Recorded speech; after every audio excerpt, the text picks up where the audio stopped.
I was at home when I got the call. It was my girlfriend's home, really, though I'd been living there with her for a year.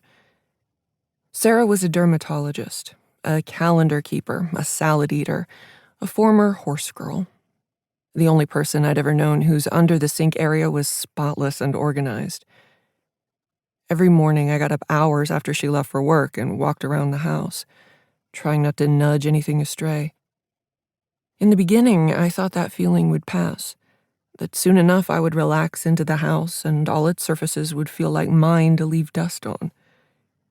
But still, each night I found myself zipping all my toiletries back into my travel case so they wouldn't mingle with her vast array of expensive serums.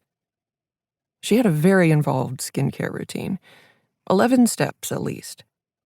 All day she swooped in and out of bright, sterile rooms, squeezing and lancing people's skin, then came home and fussed with her own face. She fussed, too, over mine. Occasionally, I opened my eyes on a weekend morning to find her already alert, staring at some spot on my shoulder or chest with a detached, laser-like focus. She was always forcing me to apply sunscreen. We met online. Our first date was at an apple orchard. I drove out from Queens, where I was staying in a friend's spare room after breaking up with my last girlfriend, to New Jersey, where Sarah lived. I wound up spending the weekend. We picked too many apples. We made 3 pies and stayed up until dawn each day explaining all the intimate details of our most formative life events, punctuating the explanations with sex and pie eating and some light crying. We agreed that I would return the next weekend, and then the next, and then soon I was moving in. My friend, the one I'd been staying with, eyed me wearily as I tossed all my clothes into a duffel bag. "On to the next one," she said, flatly. Her 15-year relationship had come to an abrupt end that summer, and though she insisted that it was fine and for the best and didn't cost her any sleep, I sometimes heard her crying in the night and throwing things at the wall. "That's one way to look at it," I said.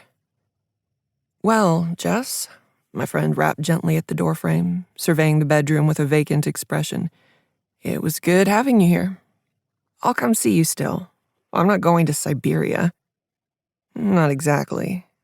Less than an hour away. That's a long hour." I knew what she meant.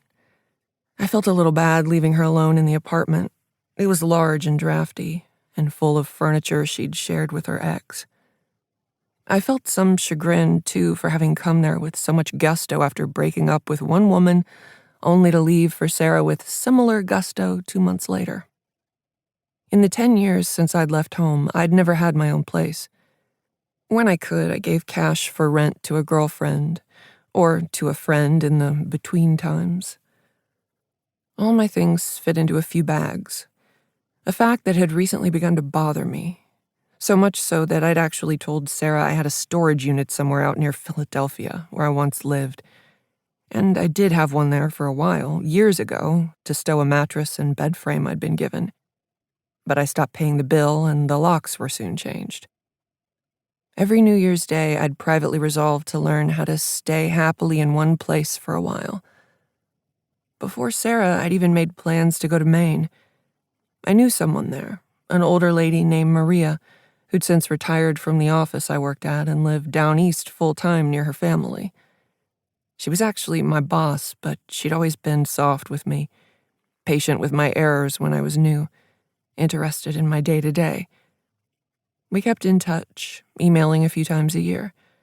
She had a daughter who had a job with the Park Service, tagging and monitoring the breeding population of peregrine falcons in Acadia. Every so often, Maria sent me pictures taken on hikes up towering, silvery rocks where the birds nested above the tree line. Below were lush valleys of pine and a vast ocean capped with froth. The pictures, the whole idea of a life in this place, tranquil and pristine as it appeared on my computer screen, tugged at something in me. I didn't see why I couldn't go there myself. Not just to visit, but to live, work, make some kind of home. After all, I was always longing to be outdoors. But then the newness of the year grew stale, and in September I met Sarah and forgot all about the falcons and Maine.